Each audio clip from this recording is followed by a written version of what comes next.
You're listening to the Corbett Report. CorbettReport.com.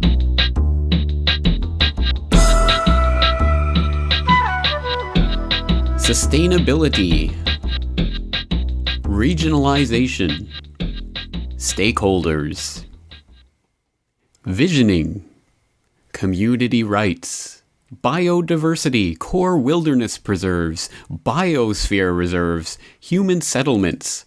Oh, this is the lovely, wonderful, swaddling language of the United Nations and their Agenda 21.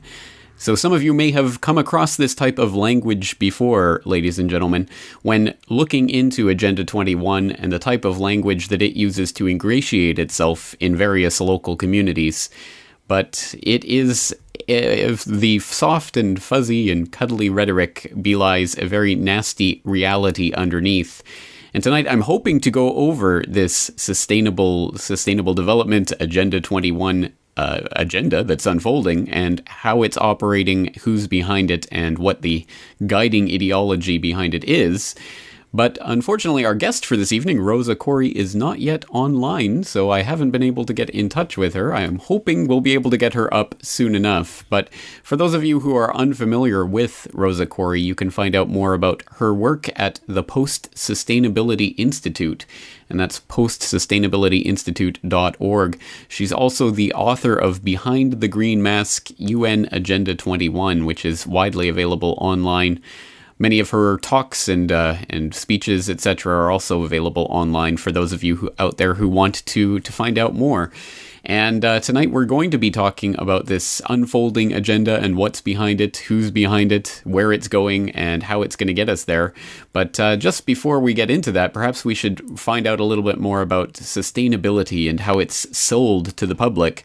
So on DemocratsAgainstUNAgenda21.com, we have this from Rosa Koire's website, but it's actually by Henry Lamb. And this is from an article that was first published on December 1st of 2005. It says, quote, "As the sustainable development movement continues to gain momentum, it is worthwhile to step back and take a long look at the big picture, painted with a broad brush to reveal what the United States might look like as the movement's vision is more fully implemented over the next 50 years or so. The picture painted here is based on official documents published by several government agencies and non-government organizations during the last decade. These documents were rarely reported in the news, and average working people have no idea what sustainable development really means, and even less knowledge of what is in store for the future. If the vision of sustainable development continues to unfold as it has in the last decade, life in the United States will be quite different in the future. Half the land area of the entire country will be designated wilderness area, where only wildlife managers and researchers will be allowed. These areas will be interconnected by corridors of wilderness to allow migration of wildlife without interference by human activity. Wolves will be as plentiful in Virginia and Pennsylvania as they are now in Idaho and Montana. Panthers and alligators will roam freely from the Everglades to the Okefenokee, excuse my pronunciation, and beyond. Surrounding these wilderness areas and corridors, designated buffer zones will be managed for conservation objectives. The primary objective is restoration and rehabilitation. Rehabilitation involves the repair of damaged ecosystems, while restoration usually involves the reconstruction of natural or semi-natural ecosystems. As areas are restored and rehabilitated, they are added to the wilderness designation, and the buffer zone is extended outward. Buffer zones are surrounded by what is called zones of cooperation. This is where people live in sustainable communities. Sustainable communities are defined by strict urban growth boundaries. Land outside the growth boundaries will be managed by government agencies which grant permits for activities deemed to be essential and sustainable. That's right, friends. The vision of the future under Agenda 21 is a vision of a complete totalitarian society, micromanaged down to the absolutely smallest level by bureaucrats in the United Nations who have absolutely no accountability to you, me, or anyone else. And this is the nightmare vision of a society that's coming on to us under the guise of sustainability and all of this fun, fluffy, cuddly rhetoric. We're going to be back with Rosa Koire to break that down right after these messages.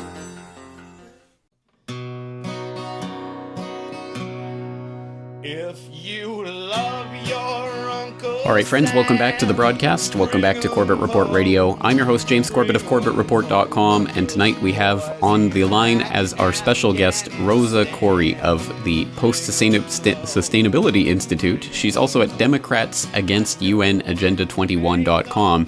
Of course, that will be linked up in the show notes for tonight's episode in case you miss it, but Rosa Koire, author of Behind the Green Mask and talking about the UN Agenda 21 and what is really behind it. Rosa Koire, it's great to have you on the program. Thanks for joining us tonight.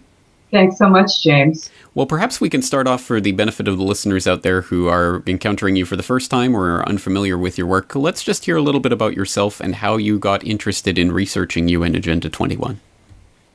Well, I'm a professional appraiser, a commercial appraiser. I was a district branch chief for the California Department of Transportation for about 30 years and an expert witness testifying in land use and land value. And about 10 or so years ago, I found that it was pretty difficult to determine what property was worth because people were being restricted in what they could do with their property. And around that same time, I was elected to an oversight committee on a redevelopment project, a huge project, and I researched it and found that it was fraudulent.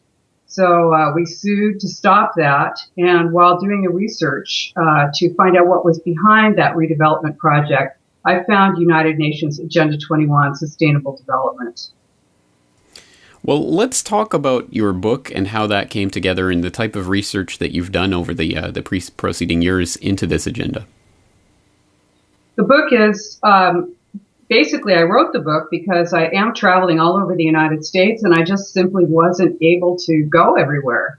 And I had the information and was able to put it together in a way that's very clear and understandable, and it's a quick, short read.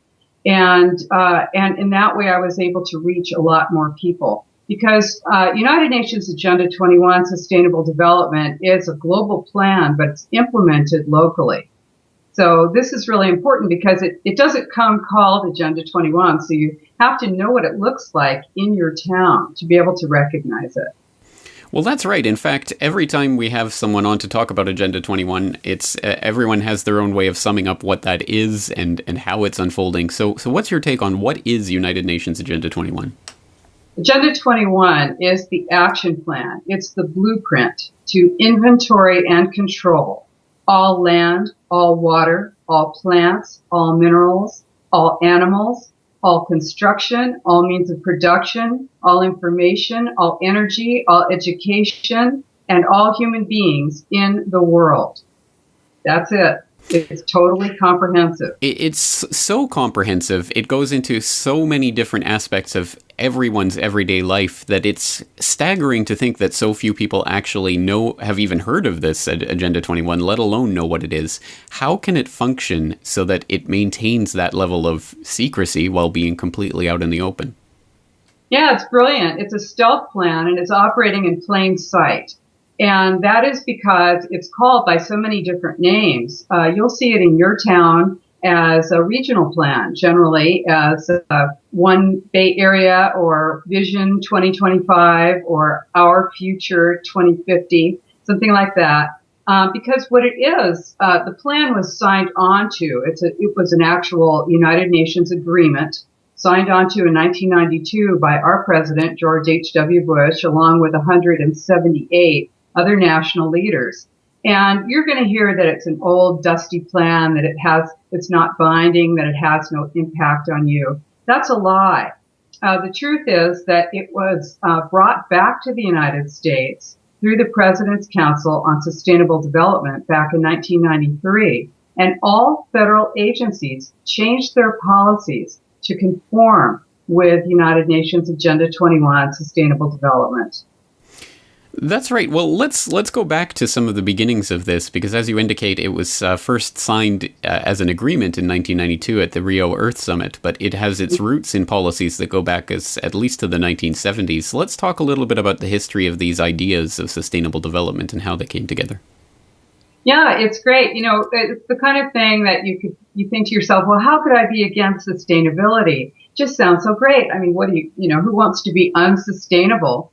And of course, that term, sustainable development, is a term that comes right out of the United Nations, 1987, the Brundtland Commission, World Commission on Environment and Development. And they wrote a book called Our Common Future. And in that, the term sustainable development was first coined, formally given a definition. And that is, development that meets the needs of the present without compromising the ability of future generations to meet their needs. Sounds great, right? But this has its roots in prior meetings of the United Nations in 1972 and then again in 1976. The Habitat 1 and 2 determined that land, privately owned land, is actually a threat to the equity, social equity of people on the planet. And this is a very vital part of United Nations Agenda 21 because it actually is an attack on private property ownership. And also, you have to remember that we ourselves are our own most important private property. And this plan actually enables domestic surveillance, the National Defense Authorization Act, drones, and control of all of our activities on the planet.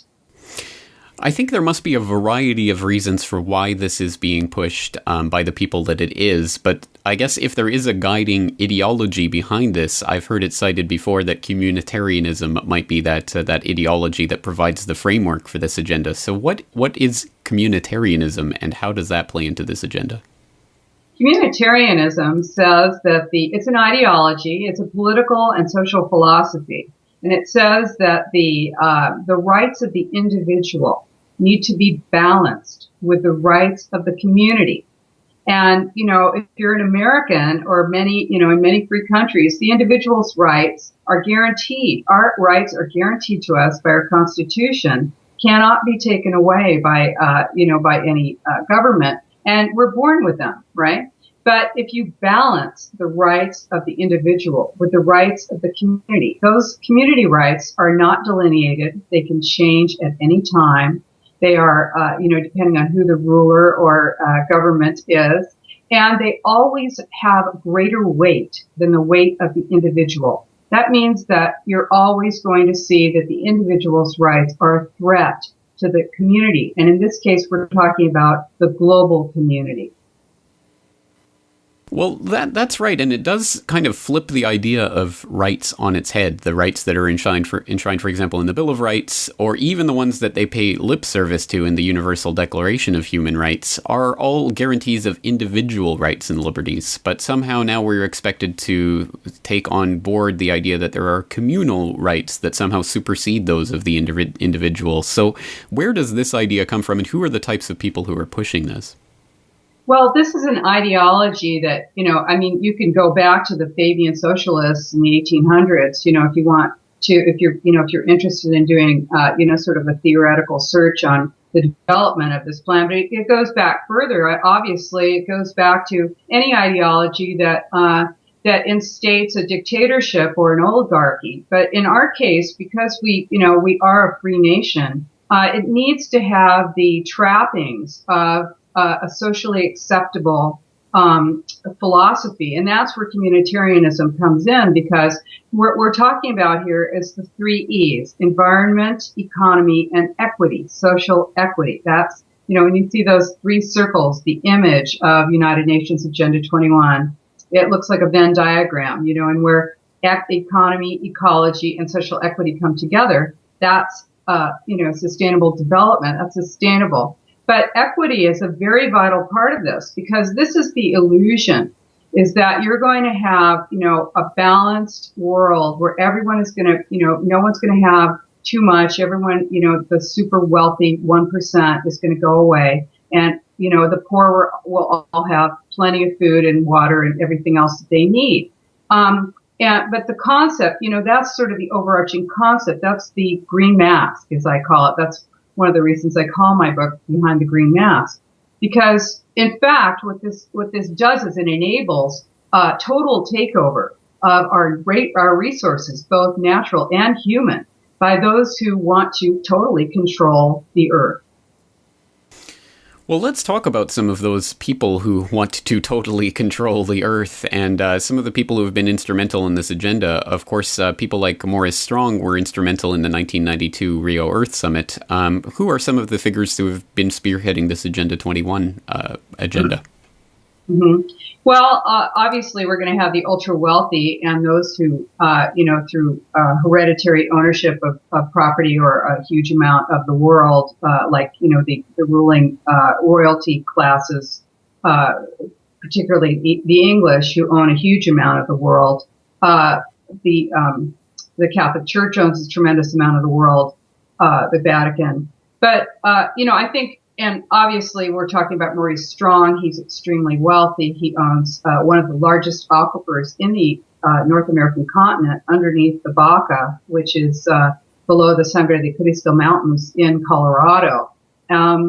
Obviously, we're seeing these are enormously wealthy people who are not satisfied with just personal wealth. They want to control all assets and all natural resources. So we're talking about land, we're talking about oil and gas, timber, water is a very vital part of this, controlling all water and owning all of those resources. So things that are now owned by your government, that are controlled by your local government, are going to be privatized. And this is what, people don't recognize this when they talk about, for instance, how certain governments or certain individuals have their best interests and are talking about, like, for instance, Bill Gates, when to vaccinate, the poor of the world. Exactly right.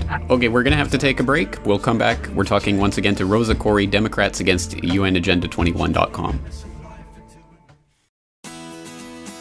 The Corbett Report is brought to you by the Corbett Report subscriber, a weekly newsletter featuring James Corbett's international forecaster editorial, recommended reading and viewing, discounts on Corbett Report DVDs, and once a month, a subscriber-only video.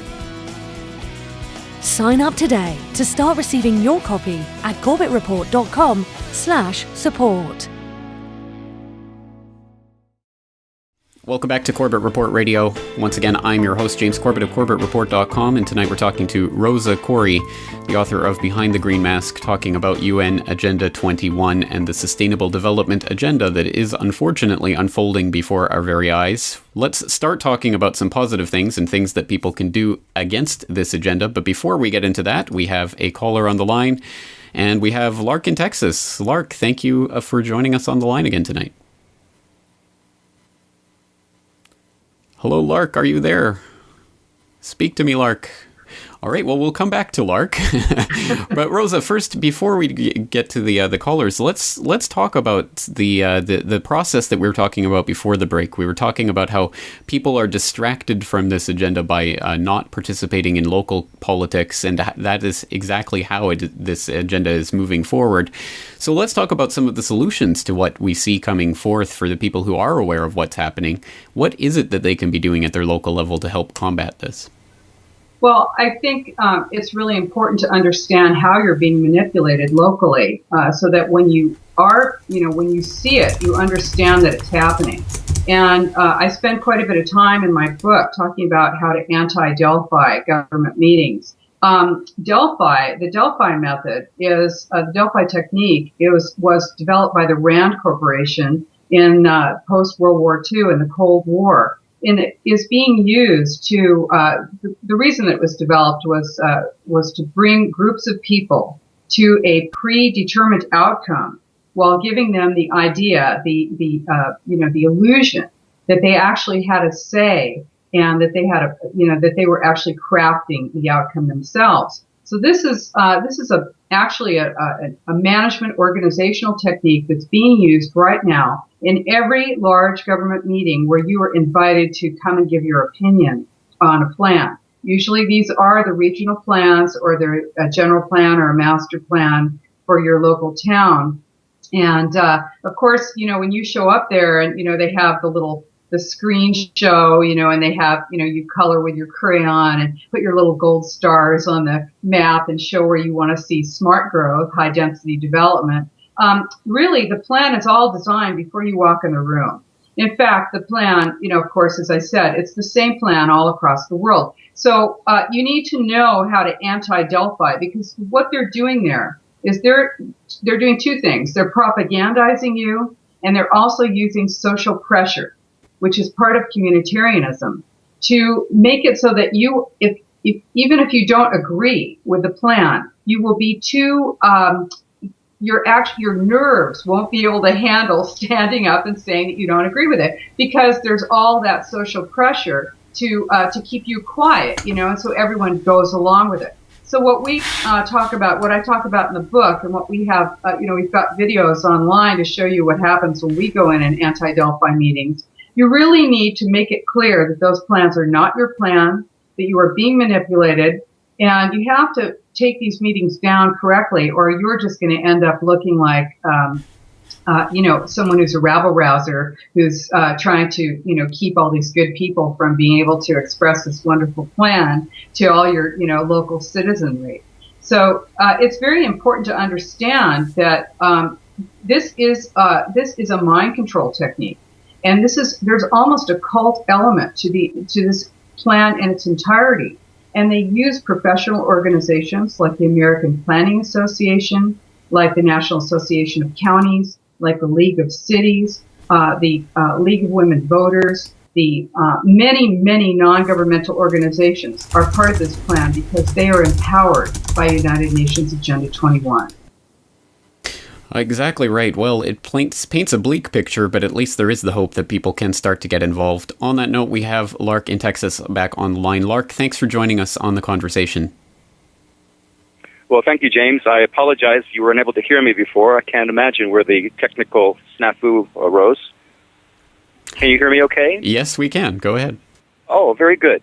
Rosa, I'm so glad you said mind control. It's such a pivotal term of art that needs to be understood, because you mentioned earlier, you too, James, about how it is that this agenda is being introduced to through the general population by empowering some and painting it as a kind of a universal buy-in. And so what I wanted to bring to your attention, invite your comment, is I've been doing some research recently into historical roots and development of altruism.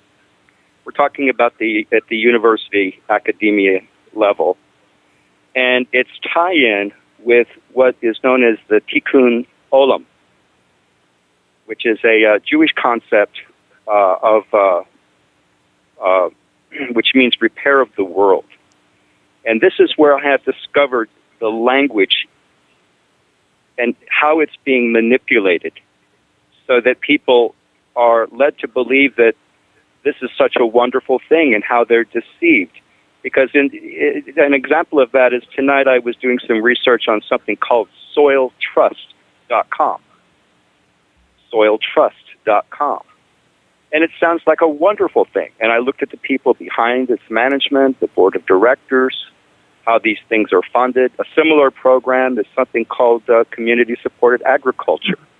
Right. But within all segments of society, whether it's industry or law or academia, medicine, science, I'm seeing how this language is manipulated, and the only people that are able to get funding or anything that they want to do have to buy into this kind of coded language in order to receive support. Right. Any it's comments? like it's displaying the gang symbols in order to get the gang funding. I think that Exactly. must be part of it. Well, Rosa, your thoughts on that? Well, Tikkun Olam is, it's about doing for the world. What you're talking about with altruism is something that actually is wrongly associated with Christianity. It's the theory by Auguste Comte that says that, in fact, you're supposed to do for others. And so what this ends up looking like, really, is communism. And I'm not, now, we're not talking about communism here. We're talking about communitarianism, and this is something different. But what we're looking at is with social equity, that it's, they're using guilt And they're saying that basically that those of us in the developed world have too much. This is what sustainable development is. What is considered to be unsustainable is single family residences, private vehicles, meat eating, appliances, air conditioning. And so this is everything that you're accustomed to living with in the developed world and what you wish to have, if you're aspiring to the middle class, at least. This is considered to be a source of guilt. And so what we're dealing with here is a number of different philosophies that come together that all justify basically taking away your right to be your livelihood and your right to be independent, and to give you the sense that you need to redefine progress and redefine the way that you relate to the world, because you need to be ashamed that you are associated with anything that would exploit the natural resources. You see, this concept says that the resources of the world are finite. So there's no such thing as renewable resources like water, or, and so you then have to be charged the real cost of water. And this is another way. We are being impoverished by the implementation of this plan. All right, Lark, thank you for that call. Let's move along. We also have William in Oregon on the line. So, William, thank you for your call tonight. What's on your mind? Well, thank you. I was just following Rosa's comments on this, and very articulate and well-spoken. In looking at frameworks, we deal with the frameworks pertaining to detection, analysis, and then what comes out of this. The capstone doctrine, as it's known, is a UN doctrine, also has a longer history, and what is coming out of that is international innovative law, consensus reality, and down into the abolition of the individual property rights replaced by a collective. Mm-hmm. The doctrine that is most articulated that we've tracked and spent many years in deep field audits on is collaborative governance. Collaborative governance is what Rosa is talking about in terms of doctrine. The theories and the applications may be abstracted as communitarian law and so forth, but the actual doctrine specifying the Delphi technique, which is basically on the same page, go along with or else, sets up isolation, alienation, and termination of any critical or dissenting opinion. Mm-hmm. The solutions that we've looked at that go in, that actually go into this, obviously, are detection. The Achilles heels of the collaborative movement, and it is called the collaborative movement, is the non-disclosure aspect of their contracting processes. In other words, you have a lot of so-called green enviropacts, political action committees, that are safeguarded by a contracting secrecy arrangement. They call it spirit of confidentiality. So we've tracked this to the extent of a 706-page report about all of the particulars and how this fits in and integrates to the larger plans, not conspiracy, actual plans, of the capstone doctrine. There's no question that there is a religious grounding in these documents, whether it's a left certification scheme for green. They believe in the precautionary principle, which right. means you don't have any data to make a decision from. All right, let's get Rosa's comments on this. So your take on this collaborative governance idea, Rosa. Because I really appreciate hers. Yeah, thank you. Thank you for that. It was excellent. Let me just, there's a lot there. And of course, I do actually go into all of this in my book. One thing, I was in an international conference this past June, and one of the other speakers was President Václav Klaus of the Czech Republic. And what he said was that, of course, the Czech Republic, the Czechs, did everything that they could to get out from under the Soviet Union. They emerged free and, against his wishes, joined the EU, the European Union. And he said, of course, now they're under the control of Brussels.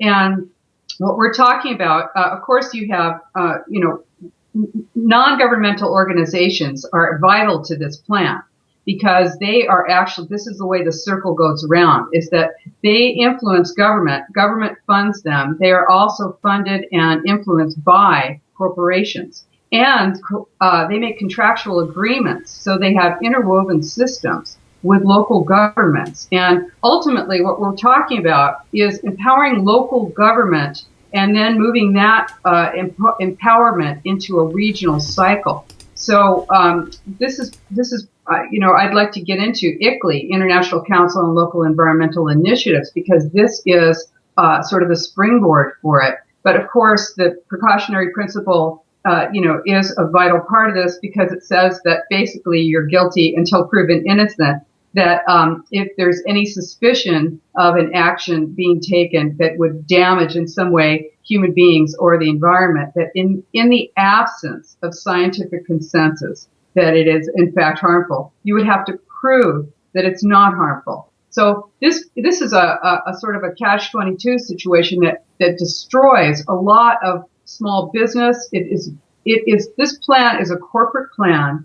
It's a global corporatocracy. It is a totalitarian plan. It is designed to destroy all small independence and local control. Exactly right. Well, William, Lark, thank you for your calls. Thank you for your comments. Rosa, you bring up the specter of ICLEI. Let's start talking about what that is and how that plays into this. Yeah, ICLEI is called, what it is ICLEI. Those are letters, and they stand for International Council on Local Environmental Initiatives. It is an international group headquartered in Bonn, Germany.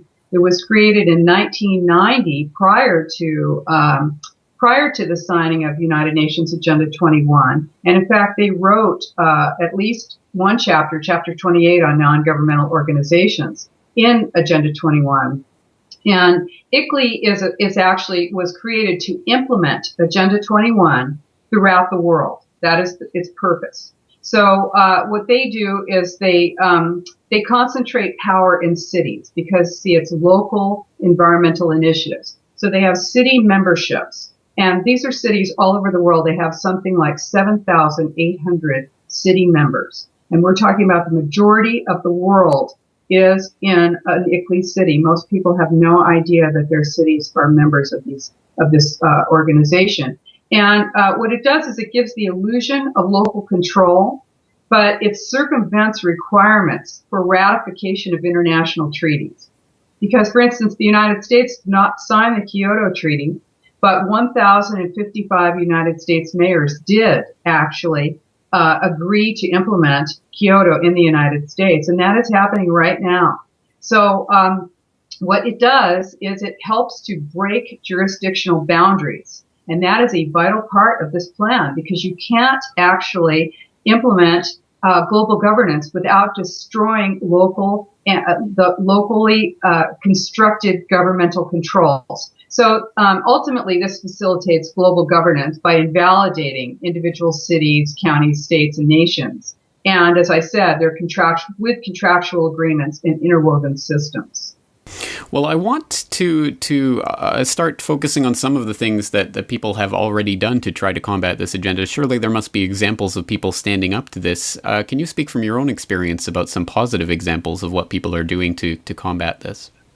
Yes, I'm so thrilled to be able to say that this is truly a worldwide, nonpartisan grassroots movement fighting it. And my slogan, if you will, is awareness is the first step in the resistance. So we are really starting at square one and trying to bring awareness of what's going on to people. They know something's wrong, but they don't know quite how all of these things come together. And so this is part of what we're all engaged in doing now. You're part of it. You're the resistance.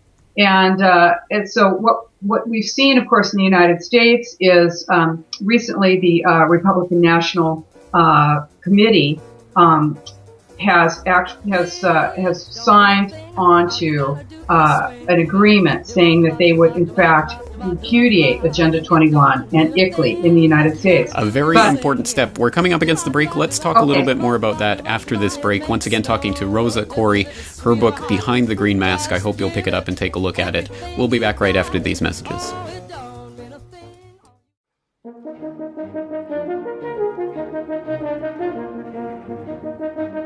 All right, friends, welcome back to Corbett Report Radio. Here we are in the final few minutes of tonight's conversation with Rosa Koire. Once again, her website is democratsagainst.unagenda21.com. And you can go there to buy her book, Behind the Green Mask, UN Agenda 21, and see much more of the articles and videos and other materials that you can find there about this agenda, how it's unfolding, and what you can do about it. And on that note, just before the break, we were talking about some of the positive developments that are coming across all around the globe in resistance to this unfolding agenda, including even the RNC adopting a platform against UN Agenda 21. But I have the feeling there was a big but coming at the end of that statement. So, Rosa, let's pick up from there and see what the catch is on that. Yeah, unfortunately. Well, obviously, or maybe not obviously, I happen to be a liberal. I'm not a Republican, and which is interesting because so many people think that the only people who are speaking out about United Nations Agenda 21 Sustainable Development are, on the other end of the political spectrum for me. But I do want to say that through, I'm sure, the pressure from the Tea Party, the Republican National Committee and the Republican platform now includes a plank saying that they repudiate Agenda 21. And ICLEI. But in fact, at the top, power has no party. And so what obviously what they're saying, they're naming Agenda 21, and then they're hoping that you're not going to recognize that it doesn't come called Agenda 21 when it shows up in your town. It's scenic byways, it's redevelopment, it's form-based codes, smart meters, water metering. Everything, just about everything is Agenda 21 now. Your educational system being, messed with, through, outcome-based education. But, we do have a lot of people who are becoming aware more and more all the time. My book is going all over the world. It's incredible how many people are, becoming aware of this now. So, in Alabama, in the United States, in Alabama, Senate Bill 477 was passed just a few months ago, that says that no infringement can be made on private property rights, and that Agenda 21, ICLEI, cannot be funded there in Alabama. And what that looks like then is a rejection of regional plans. And so that happened in Baldwin County, Alabama, just in August. The county commissioners rejected their comprehensive plan, Horizon 2025. They said that it violated private property rights. And this is happening with refusal to take federal money for sustainable community strategy grants. And that happened in Gaston County, North Carolina. They refused to participate in Connect Our Future. That's 14 counties. A $5 billion grant that they were getting from the feds, EPA, DOT, and HUD. And also that happened again in Rochester, New Hampshire, back this past month. They refused to participate in something called Granite State Future, also a regional plan. So you'll find that cities like Corte Madera, California, are getting out of their councils of government and refusing to participate in these regional plans. Well, it is important once again to stress that people are fighting back and they are having that effect. Unfortunately, we are completely out of time, Rosa, so we're going to have to leave it there. But just tell us once again what your website address is for people who want to find out more about this. Yes, please come and visit us at democratsagainst.unagenda21.com and postsustainabilityinstitute.org.